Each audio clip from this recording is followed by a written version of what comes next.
many words remain for one to read.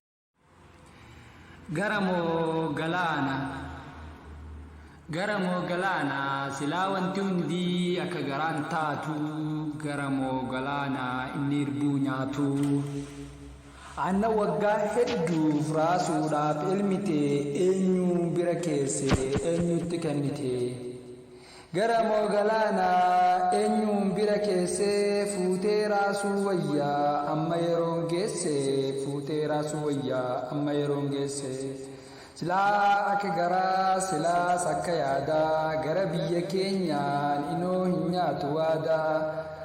kana waan hundoobsu kan waan hunda baatu garaan garaa bal'aa inni irbuun nyaatu bona bubbeen dhufee biyyoo irraa haraa ganni hurree fidee mataarratti maraa hunduma danda'a hundumayyuu baachaa eenyutu akka garaa waadaa danda'a laata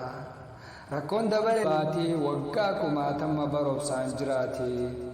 galaanni akkamii obsa qabaa laata moo sagal jijjiirama asiif achi kaata baraganni tolee guutee dambali'a asiif achi fiigaa kolfaa wal ari'a bifa jijjiiratee waltajjiira sirbaa asiif achi kaatee dhiichisee of irbaa kalma tokkoon qabu kun jalaadeeysaa waadaa kee qabatee alagaadhaaf geessaa barabonni ammaati amileensaa cabe wanta nyaatus ta'e wanta baatus dhabe gad jedheeti adeemaa suuta tarkaanfataa waan ganna balleesseef ofitti qaanfataa kan gaafa dhabe